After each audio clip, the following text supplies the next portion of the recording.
Om Namo Narayana, Om Namo Shivaya, Shiva Om, Shiva Om. Welcome to another Satsang with your host, Chuck the Yogi from the Yogi Cave. On this fine summer day, let us continue with the Kaula Jnana Ninaya.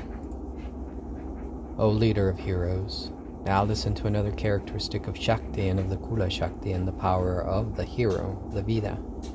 It is called the energy of the power of will.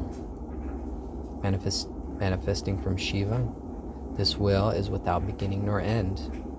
She is called Vyo Mamalini and Kechari.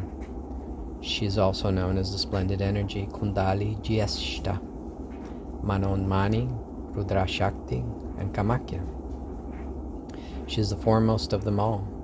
She is also described in the written text and is beyond articulated expressions. She is Matrika, and an aggregate of the mystical sounds as described in all the Shastras. So the feminine aspect of deity is the will of deity. It's the Shakti, the one that makes things happen. And the Matrikas, or the words or the vowels or syllables, are the ones that are the constituents of matter. Devi said, I will tell you in brief the characteristics of the Shakti and of the hero. She is the best one, with white eyes and curled hair in front. She has beautiful teeth, which are as white as moonbeams. She speaks pleasantly. She is disposed to the Kula and is worshipful to the gurus and deities. She is beautiful, with a disposition towards happiness. She has lovely eyebrows and a beautiful forehead. She is devoted to the Kulagama. She is free from fear. She has a good temper. It's not a good thing for a woman to have. She is charming, generating delightfulness to the people. She is difficult to reach in the world. She protects the path of knowledge. Such are the characteristics of the Shakti. Now, Sophia, in other words.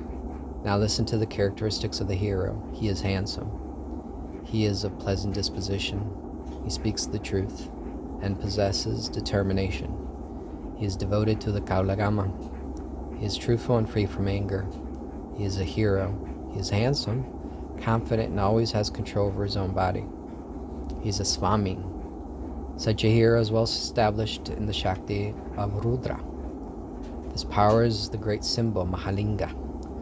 It is also the cause of both origin and maintenance of the cosmos. One who knows that the Shakti is in the form of a concentrated point, Bindu, and in the power of the emancipation of the flame becomes unshakable by any power. He becomes established in the energy of his own self. After knowing that the Shakti originated in the body, one becomes united with the Shakti. So that is the importance, that's the crux of why the Tantrics focus so much on the body, because in order to reach the spirit or the soul, they use the body as a medium. Having knowledge and full consciousness, being endowed with the practice of the experience of non-duality, Advaita, and having devotion to the Kaula tradition are the characteristics of the hero.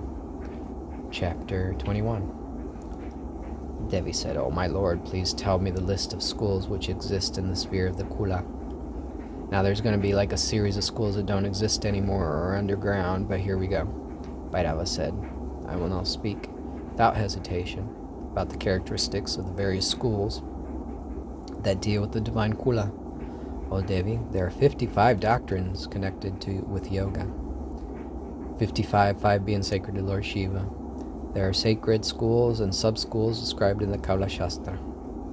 They are Kula Panchasika Mula, Kula Sagara, Kula Hridaya, Bhairava Udyanaka, Chandra Kaula, Kula Veshti, Jnana Ninaya. These schools have originated the well-known Sambara Kaula, Shirishti Kaula, and Mahakaula. Other schools go by the name of Timira Kaula, Siddhamrita, Mata Kaula. There's also Shakti Veda Kaula and the unique Urmi Kaula. All these are incorporated in the Jnana Kaula in all the eras, in all the ages. Another is the Siddheshvara Kaula, which originated from the Vajra Kaula, which in turn originated long ago from the Meghaja, the clouds. So the Vajra sect, which ended up in Tibet, comes to mind. On the full moon night, or on the new moonlight on the 8th or the 14th lunar day, Titi, one should offer the nectar of immortality, Amrita, containing Vajra. By touching the limbs, should offer live fish, meat, wine, and a sacrifice. Preceptor should explain this practice without hesitation. There is no restriction about the time according to the moon and constellations, the nakshatra. Whatever or wherever the yogi may be, he should take refuge in the knowledge. Thus the schools of the Kula have been described in Jnana Ninaya. There we go. Chapter 22. Devi said, O Bhairava, I have submitted to you with folded hands, Anjali Mudra, and I am now immensely grateful, though I am not fully confident with the knowledge of the entire Kaulamrita. I would like to know more about the Mahakaula, the Lord of Siddhis, who has 6 faces in the form of 6 yoginis, such as Kalika, Nadisha, Bataka, Dronaka, Vijaya, Mahabhaga. These are the mothers. Bhairava said, all that has been concealed in earlier times has now been revealed. The genealogy of the tradition, the Kula, should be explained in the world of Bhuloka, to the gods, and especially to the Siddhas. This esoteric knowledge of Vijnana is according to the Smaya Chara and distinct from the dualistic path. So it's Advaita. One who, attached to the worship of the Guru, always remains without any apparent signs of being an adept. He can just blend in. He is affectionate to all beings and compassionate to all persons, jivas. The Devi said, by hearing the speech of Bhairava, all the chief deities have become so delighted that even their body here becomes thrilled. Goosebumps. Having been satisfied in their minds, they accept the Kula path and prostrate themselves on the earth like sticks. Now the thick veil of ignorance is destroyed, and the extensive tree of the cycle of birth and death has been felled. The net, like fetters of darkness of ignorance, is removed, and overcast doubts are dispelled.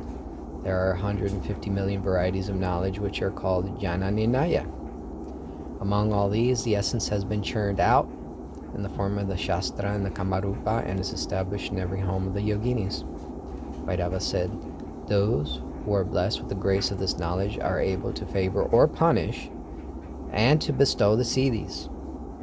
O beautiful-eyed one, this great Shastra has been revealed at Chandradvipa, dark side of the moon. It was then chanted to Kamakya as it emanated from the belly of the great fish, the salmon of knowledge. So there we go with the fish again, emerging from the sea, from a past civilization.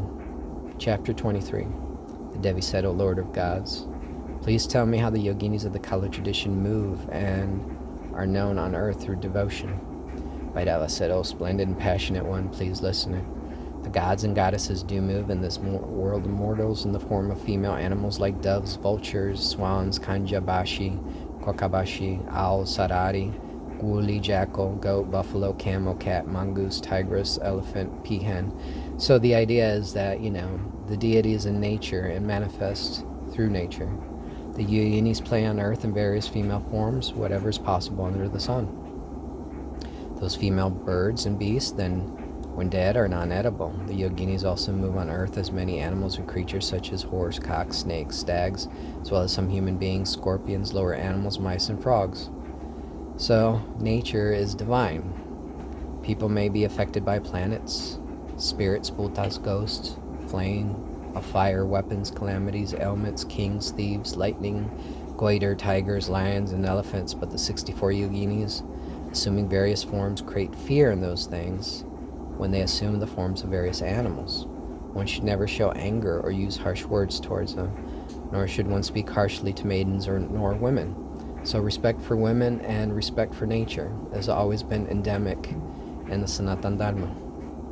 One who has taken shelter in the Kula should always worship women and maidens fully, since they are the Shakti. One should worship them with various types of flowers, such as Punaga, Nagachampa, Muchukunda, Patala, Parijata, Dadima, Banduka, Champaka, Jati, Utpala, Kandamba, Karnikara, Simha, Keshara, Amboruha, and many other flowers which can decorate the house. The one with the view to achieve the yogini siddhi should meditate on the yogini, who is also a hero. The yoni will be decorated with garlands and jewels. The visualization of her. She will be clad in red garments and anointed with red sandalwood paste. Worship that gives enjoyment and liberation has been narrated to you. So let's leave it there. But we're reaching the end of the Kaulanyana Ninaya, and we'll move on into the plains of Tibet. Om Namo Narayana. Om Namah Shivaya. Shiva Om. Shiva Om. Om. Till next time.